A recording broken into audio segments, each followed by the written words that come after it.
So hello from Green-Mopeds. Today we're going to give you one last review of the Super Soco TS. The reason for that is that it's essentially been superseded by the TSX, and so in the UK at least there will be no more TSs available. But I thought I would just do what we probably should have done at the beginning and do a static review. We've already done a ride review and it's alongside a TC Max, just to give you some sort of comparison. So the first thing to say about it is the power. So as you can see from here, the wheel has got a hub motor in it. If you just look at the TC Max, you can see it's got a belt. So this is often what happens with the smaller powered bikes. They can get a hub motor that's powerful enough and not too heavy into the back wheel, and so that's where they put it. When you get to the bigger bikes, you're more likely to have some sort of belt arrangement because you really can't get either a motor big enough or it's too heavy. Anyway, the first thing to talk about is the power. So on the bike here, it actually says the power here, 1200 watts. There has been some confusion about this, especially around the TC and the TSX. There are different figures that are quoted for power. The minimum power, which is what that number is 1200 watts. What you might hear quoted is sometimes maximum power. So on the TC and the TSX, for example, they're often talked about as 3 kilowatt bikes, but 1500 watts is the base power. Okay, so the maximum power is one number, the base power is this number, and then just to confuse you, on the V5, on the registration document, you'll get a continuous power rating. Okay, so you have to just make sure you're comparing like with like. So the TC is 1500 watt base, as is the TSX. This is 1200 watt base. Because they're so close, that's probably one of the reasons why V-Motor have decided not to bring them in anymore. 1200 watts is, in old money, less than 2 horsepower, so that's something else to consider. Okay. The next thing, of course, is the battery. So here you can see the battery. It's 60 volt, 26 amp. So again, if you compare that to the TSX or the TC, that is also a 60 volt, but it's 29 amp hours. Okay, so you're getting more, a longer length of time that you can actually draw the current out of the battery on the TCs. Another thing that actually comes up is, can I put different rated batteries into the same bike, because the TSX and the TC both have this same shaped battery. So could you put a TSX or a TC battery into a TS? Technically yes, but from a warranty perspective, no. Okay, so as you can see, this is where it goes. If you look, there are actually space for 2 batteries, so you could actually double the range, and this applies to the TSX and the TC as well. Just as a comparison, this is the TC Max, and that's the beast of a battery in there. Obviously no space for a second one there. So the range of this bike is quoted to be about 35 to 40 miles. Okay, so that would be sort of its best performance. You should always knock off about 10%, or we always knock off. As you can see here, the battery is actually locked in place, so although I can put it back in quite easily, I cannot now take it out. What also comes in with the bike is obviously a charger. So that's a charger. You can charge this bike for about 7 to 8 hours if it was flat. A second battery here, and this thing, which is actually to attach a strap for the passenger.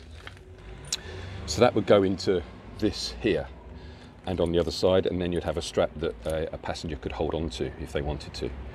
Okay, so as you can see, the seat isn't the biggest, you know, especially for the passenger.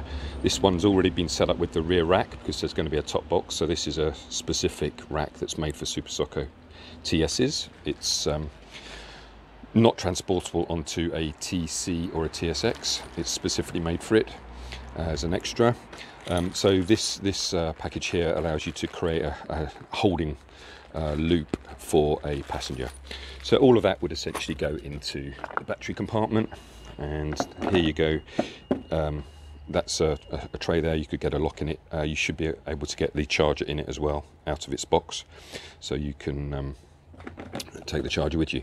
One thing I haven't mentioned is that there's this kill switch here. So that's important for two things: obviously to totally turn off the power, especially if you're removing the battery, but also when you're charging.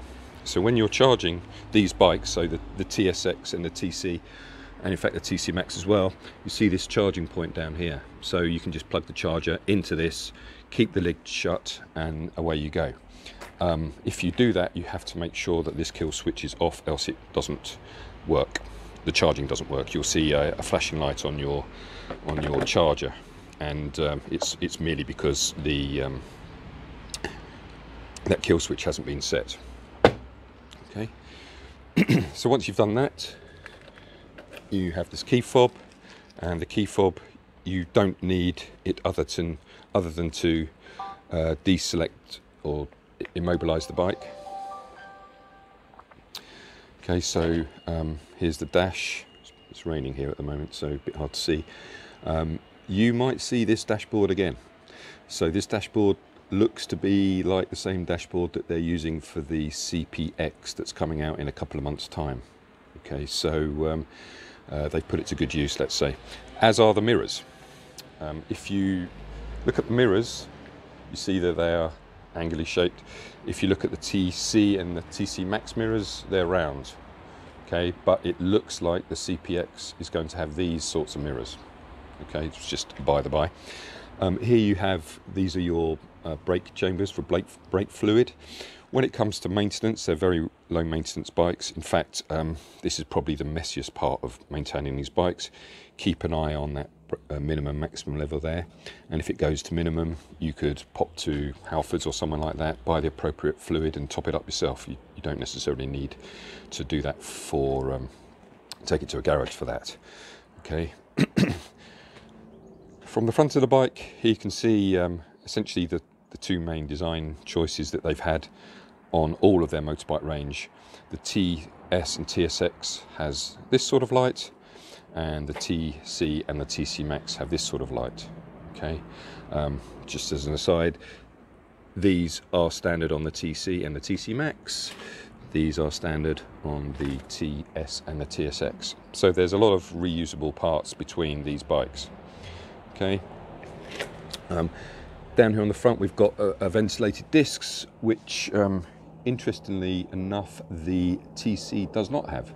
TCs have solid discs. Ventilated discs are often regarded as better.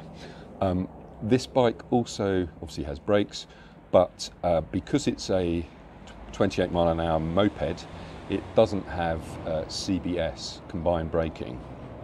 Okay, so you'll see on other bikes, such as the TC Max here, there are two cables coming in, which means that it's got CBS. So as in, when you brake, you're on the right handlebar, you're actually getting braking going to front and back wheels together.